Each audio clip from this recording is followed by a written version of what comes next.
Assalamualaikum warahmatullahi wabarakatuh. Anak-anak, selamat berjumpa kembali dengan Pak Har. Kita awali dengan Bismillahirrahmanirrahim. Semoga pembelajaran kita melalui media video pembelajaran ini berjalan lancar, dan yang paling utama dari video ini kalian dapat memahami materi dari target materi yang akan kita pelajari saat ini.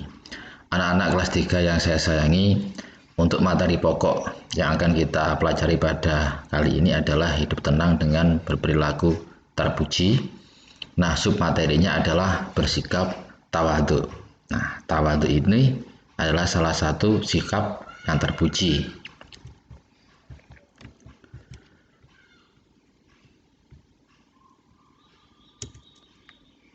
Nah, tujuan pembelajaran kita yang pertama, kalian mampu menegaskan bahwa perilaku tawadhu itu adalah bagian dari iman kepada Allah Subhanahu wa taala.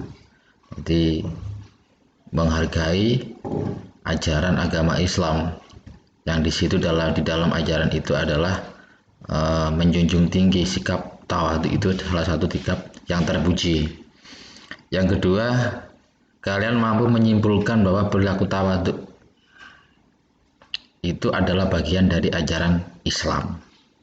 Jadi Islam juga mengajarkan kepada umatnya untuk bersikap tawadhu.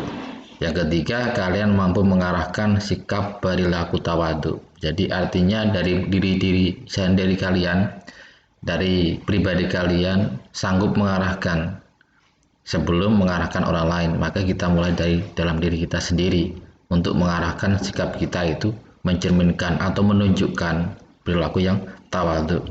Kalian harus mampu menampilkan perilaku tawadhu dalam kehidupan sehari-hari. Kalian bisa memperjelas makna tawadhu. Nah, ini dari segi pengetahuan. Apa itu tawadhu? Sanggup menelaah makna tawadhu.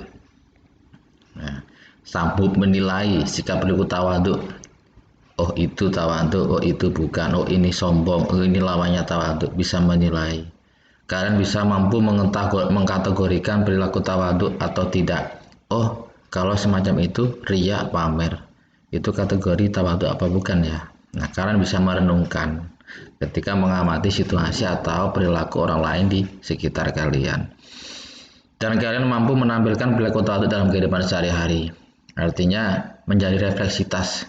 Setelah awal kita dipaksa bisa mengarahkan sikap kita, nanti lambat laun akan menjadi sebuah pembiasaan. Jadi sikap kita, pribadi kita akan terbiasa tidak sombong. Artinya apa? Bersikap tawadhu. Nah, tawadhu itu kata lainnya adalah rendah hati. Rendah hati. Pengertian dari tawadhu, rendah hati itu adalah tawadhu, itu artinya bahasa Arab. Dari bahasa Arab yang artinya rendah hati, tadi di Indonesia kan. Kalau di Indonesia kan adalah rendah hati. Kalau dalam bahasa Arabnya adalah tawadhu. Artinya tidak sombong, tidak tinggi hati, tidak membangga-banggakan diri, tidak memamer-mamerkan kekuatan atau kemampuan. Bukan merasa rendah dari orang lain. Ketika kita itu bersikap rendah hati, bukan kita itu diri kita rendah, tidak, tapi hati kita itu tawadhu, bukan diri kita rendah, tidak, tapi sikap perilaku hati kita, jiwa kita itu sebagai orang yang tawadhu atau rendah hati. Nah, contoh tawadhu, nah itu kita menyapa atau kalian menyapa dan mengucapkan salam terlebih dahulu. Jangan punya pikiran kalau saya tidak disapa dulu mah tidak mau menyapa. Nah, itu sombong itu. Nah, orang yang tercermin dalam perilakunya itu sikap tawadhu, dia akan menyapa lebih dulu, akan mengucapkan salam lebih dahulu kepada teman, lebih-lebih kepada orang atau guru kita yang lebih dewasa dari kita. Ketika kita bertemu atau berjumpa, kita mengucapkan salam atau menegurnya lebih dahulu. Contoh lain dari sikap tawadhu itu adalah menghargai orang lain dan tidak suka menghina. Jadi kalau misalnya ada orang lain itu mempunyai sebuah kelebihan yang itu mengagumkan bagi kita, kita boleh menghargai atau menghormati mereka, tentunya dengan yang sewajarnya, dan tidak suka menghina. Ketika ada kejadian atau kondisi teman kita, mungkin ada sesuatu yang menurut kita itu atau orang lain pada umumnya itu mungkin memang itu mereka ada keterbatasan, kita jangan menghina. Itu bagian dari keterbatasan tiap-tiap orang. Jadi setiap orang itu harus kita sadari bahwasanya diri kita, orang lain, teman kita itu juga sama seperti kita mempunyai keterbatasan. Jadi kita tidak usah menghina. Nah, contoh lainnya adalah tidak memamerkan kepintaran atau kekayaan harta. Jadi walaupun kalian punya sepeda bagus, tasnya bagus, alat tulisnya bagus, atau Androidnya itu bagus, tidak usah memamerkan kepada temannya. Nah, itu wujud dari kita rendah hati. Cukup fungsi dimanfaatkan semaksimal mungkin, tidak usah dipamerkan. Itu termasuk rendah hati. Contoh lainnya adalah ketika bergaul kalian tidak membeda-bedakan atau memilih kasih dalam berteman. Artinya pilih kasih itu, oh saya berkawan dengan ini saja, atau saya bermain dengan ini saja karena dia itu anaknya orang kaya, atau dia punya alat mainan yang bagus-bagus, saya nggak mau berteman dengan dia karena dia mungkin alat mainnya jelek-jelek atau jadul. Tidak boleh menghina semacam itu. Semua teman kita harus kita ajak bermain, tidak ada yang kita pilih kasih. Semuanya teman kita, kita bergaul dengan siapapun dengan baik. Contoh lagi adalah bersikap tenang dan sederhana. Jadi tidak usah panik ketika tetangganya membeli HP yang bagus, kamu panik. Tidak boleh. Orang rendah hati tenang, sederhana. Apa yang ada di kita punya, itu yang kita manfaatkan, kita syukuri sebaik-baiknya. Nah, contoh lainnya ketika mengucapkan kata-kata yang baik dan lemah lembut serta tidak menghina tadi, selalu bersikap tenang, sederhana, dan sungguh-sungguh menjauhi perbuatan sombong. Sombong yang harus kita jauhi. Karena apa? Tidak disukai teman, dimusuhi orang. Perbuatan baik tidak ingin diketahui orang lain. Jadi orang yang rendah hati itu kita beramal sesuatu yang baik, justru dia itu tidak kepingin dipamerkan, tidak ingin diketahui orang lain. Nah, ini dalam surat Al-Isra ayat 37 Allah berfirman yang artinya, dan janganlah kamu berjalan di muka bumi ini dengan sombong, karena sesungguhnya kamu sekali-kali tidak dapat menembus bumi, dan sekali-kali kamu tidak akan sampai setinggi gunung. Mampukah kalian menembus bumi? Mampukah kalian menjulang tinggi, lebih tinggi dari gunung? Nah, kita mah maksimal 170 meter orang Indonesia itu. Tidak tinggi-tinggi amat. Apa yang kita sombongkan? Nah, jelas dalam Al-Quran Islam melarang orang yang bersikap sombong, karena sombong itu lawan dari rendah hati. Iblis diusir dari surga ya karena sombong. Apa sombongnya? Tidak mau sujud kepada Adam. Nah, orang sombong itu penyakit awal dia terusir dari surga. Berarti yang dicontoh adalah sifatnya iblis.